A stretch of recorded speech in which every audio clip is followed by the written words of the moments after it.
most of all of the prosthetic villain work.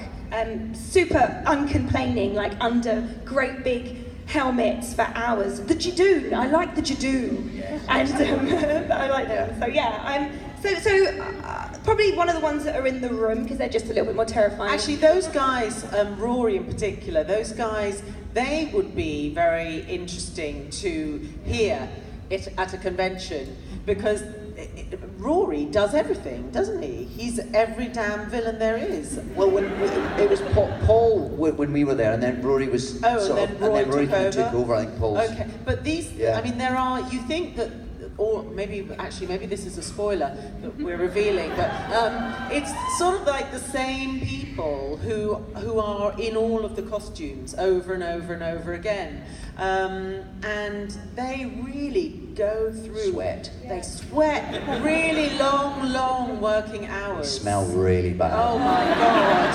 They never complain. It's just incredible. Ever. The Weeping Angels, actually, they're right up there. Yeah. But I remember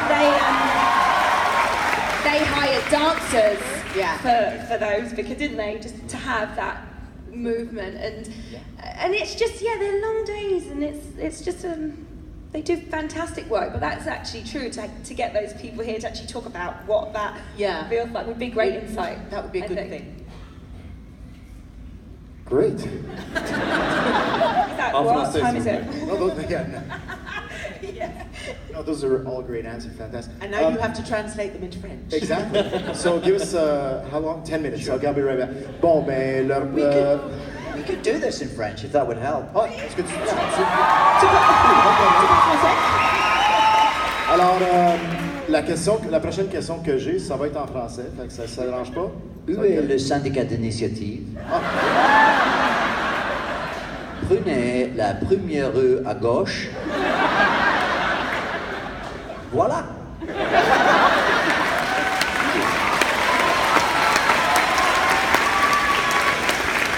Now I'm going to ask a question that actually gets asked here, particularly in Montreal, more than any other convention. Have you ever eaten poutine? Yeah, that's exactly the face you should be making. Like, what is that? I think I have. Well, tell me what you think it is. Chips and gravy. It's like chips and gravy and cheese curds. Chips, gravy, and is that cheese a speciality curds. to here? Yes. Why did nobody bring us some of that at the desk today? He's here one more day, people. I smell a lot of gravy. Got any on them right now? Inside tip, add bacon. Just gonna throw that out there, right? Yeah. You can get bacon over top of it as well. No, you're being disgusting. I'm sorry, he's from Ontario, so...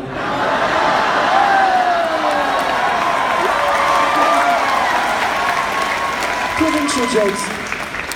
So poutine is cheese curds, gravy, and French fries, chips. It's the word curds that puts me off. It doesn't sound great, does it? Curds. Nice hard C there. What? I know! It's just a different word.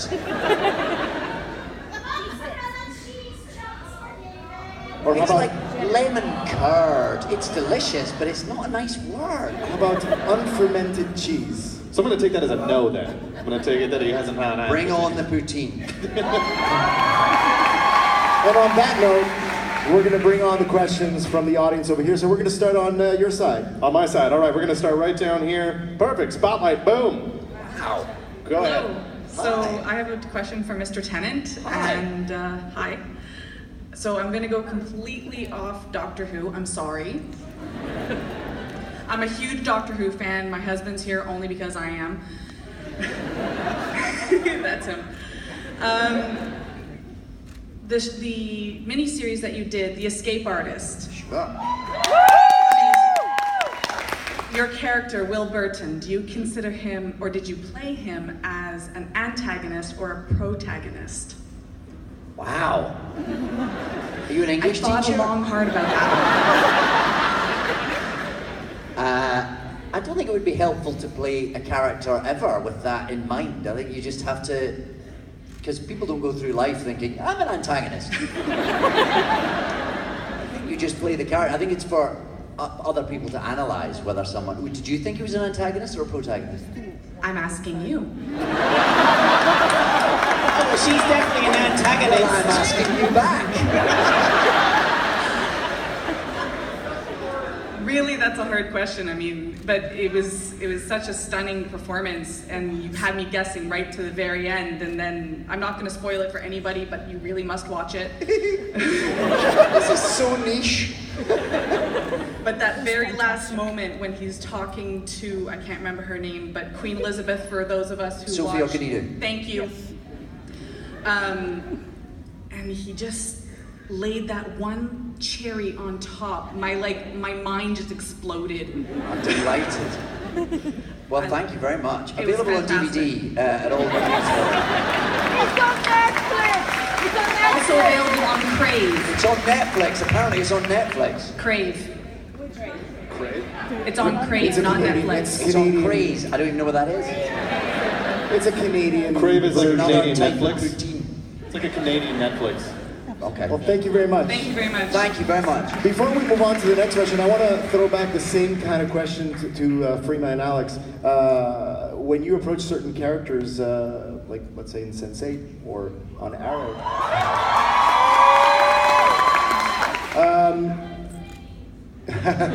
Sense8, do you approach them?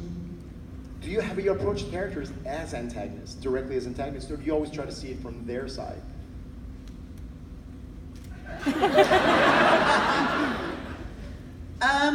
No, I think you don't make those. I don't think you ever make those sort of decisions or choices necessarily, because in a funny sort of way, it's going to, I think, restrict or limit the choices then that you have in performance.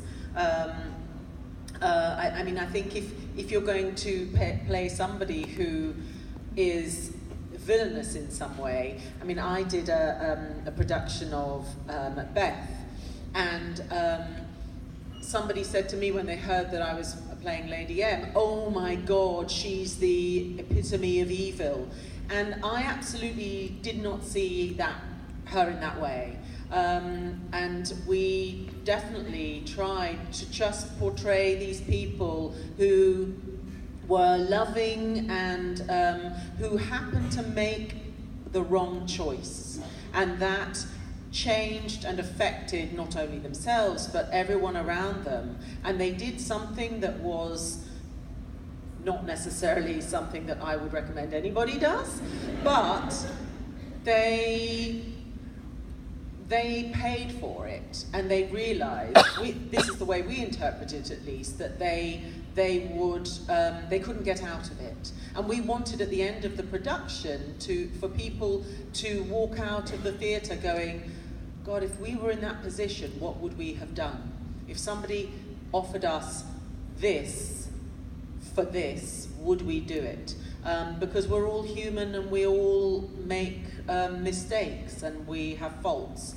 And so I think in a way it's much better if you don't make that clear decision in your head that, oh, they are this, but they're an antagonist or a protagonist. But you're just human, and you have many facets. That's what I would say.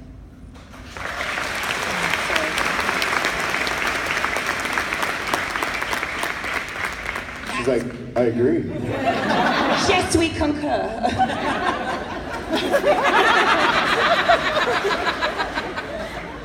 Let's go here. Go ahead. Yeah. David, thank you for accomplishing your dreams of being a doctor. And my question is about Einstein and Eddington. Wow, we're really plundering the back catalogue today. Well, I'm a big fan of Einstein too, so I'm just curious about what you think about Einstein. And this guy didn't have it really easy in the beginning of his life. He had to push really hard to get his Nobel Prize for his family and everything. So if you could talk a little bit about what you think about Einstein, and also what was maybe a tough time of your life and how you managed to get through it. You're getting real. You have an English teacher and a physics teacher. Wow. I'll talk a bit about Einstein. Anyone got anything to say? Sorry. I want to hear.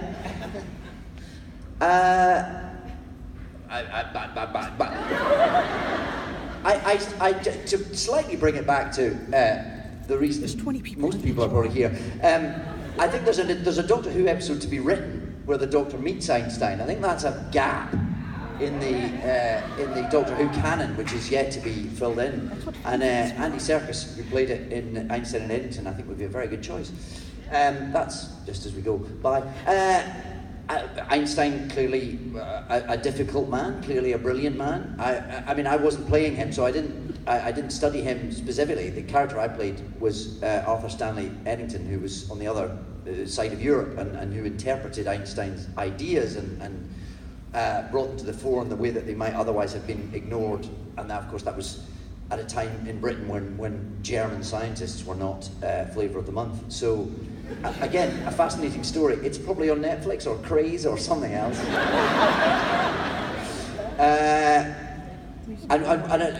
In terms of, talk about a time in my own life, did you say? Pardon me?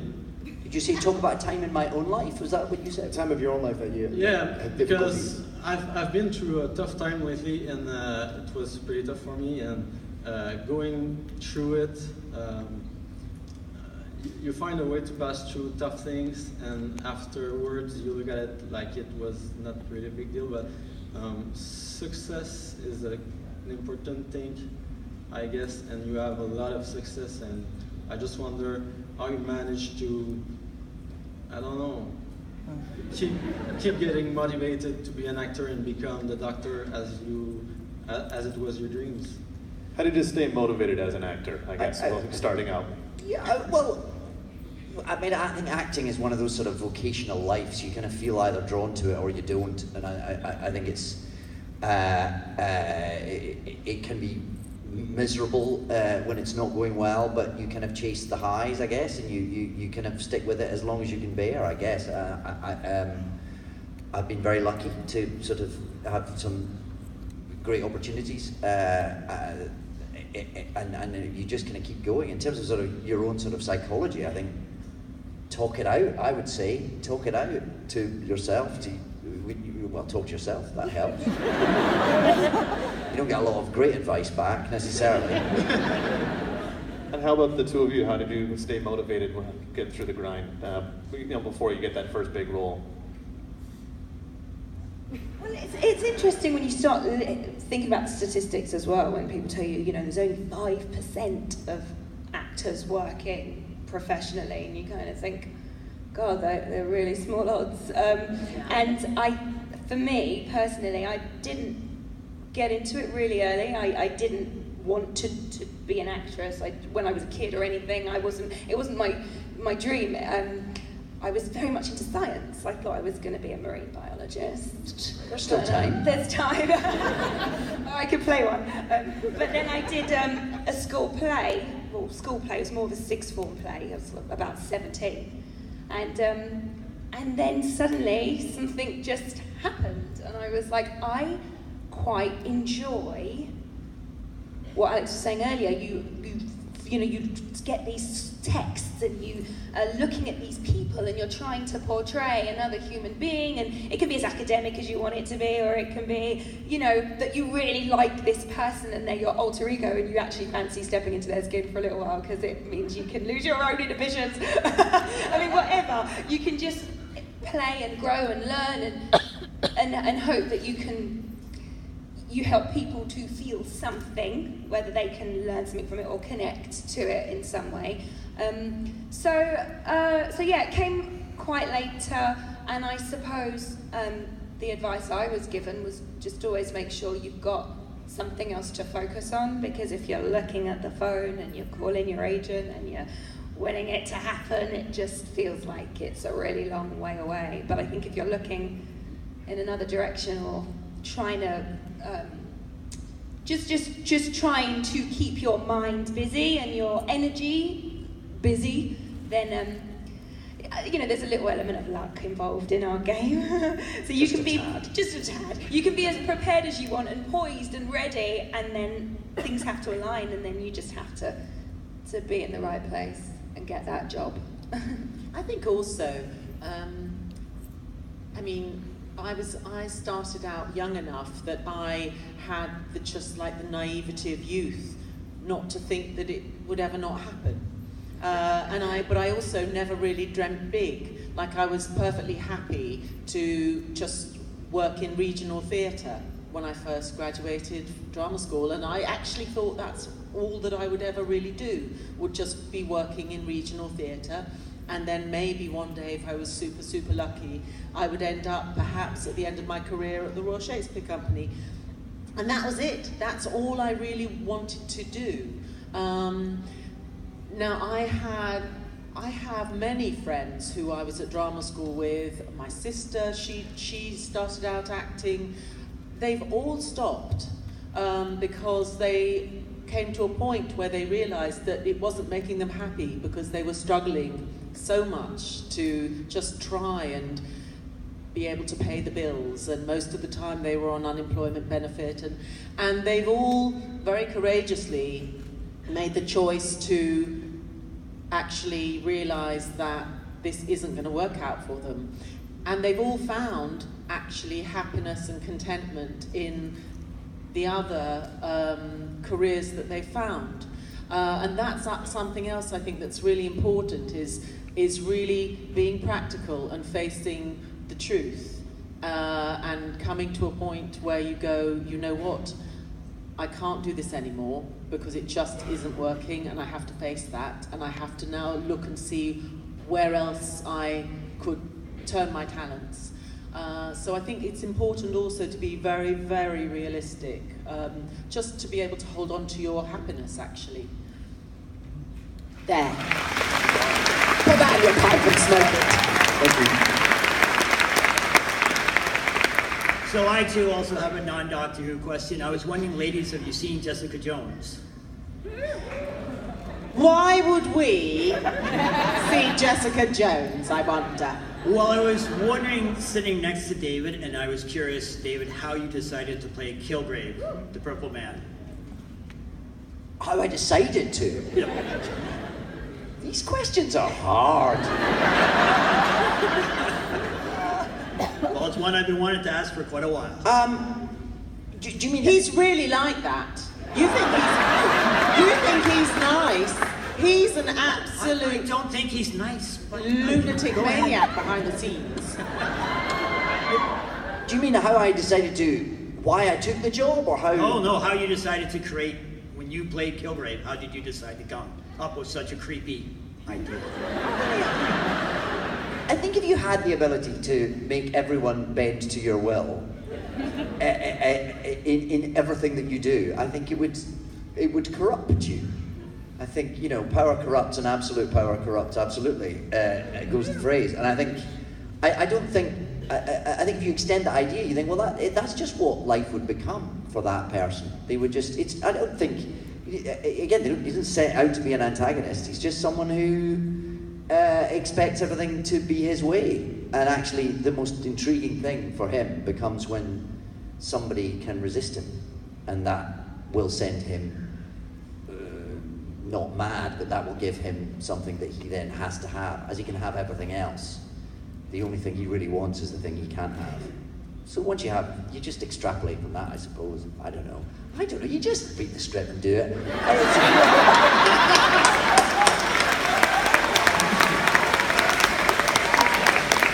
They give you a nice suit, they cut your hair, you turn up, I don't know. Do you find it's better to approach a villain, or the best villains are the ones that don't know they're villains? Nobody knows they're a villain. Donald Trump thinks he's a great guy.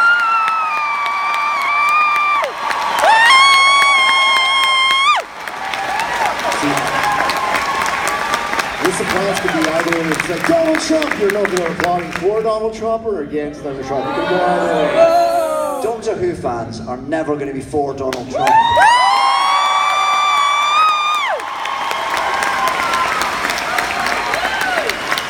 The two fandoms are mutually exclusive. Both should be fictional. Well, if I loved you before, I love you even more now. Hello to Alex and Freema. My question is actually for David, who, by the way, you are the Doctor. You'll always be my absolute favorite, and it's such an honor to even be asking this question. My question is about another gap in the canon, which is the Doctor's daughter. Oh, yes. And I figured you might have a little bit of insight in that since, well, you married her. So at the end of the episode, she goes off into space with her spaceship, and there's kind of a suggestion that she's going to be having these wild adventures just like her father. And we kind of many of us had hoped that there was going to be some episodes following that there was going to be following kind of that storyline, just the same way that the River story kind of became its own storyline. What happened with that? Is there a chance that that storyline will be followed, or if not, why not? Why is that my responsibility? You're the Doctor. You know her! I don't run the show. I think address your letters to Chris Chibnall. I don't know what am I supposed to say? I just wondered if maybe because she was your wife, if you had heard anything about why. Is she sitting at the dinner table going, fuck? Sorry, kids. Any fan fiction about Sorry, it? Mum. Sorry, Dad. Fan fiction, there's a dark corner of the universe.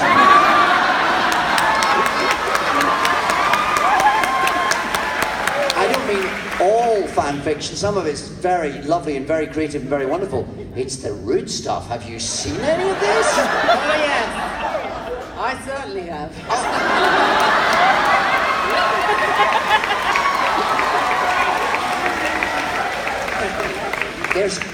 Let me tell you, there's some really weird stuff has been. I did it. There's a talk show in the UK called The Graham Norton Show,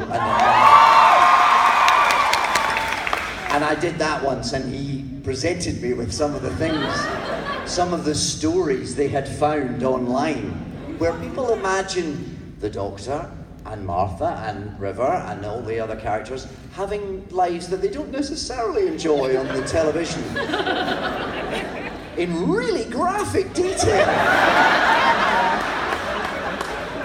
And what's weird about it is because you represent the physical life of these characters, people are describing your physical life.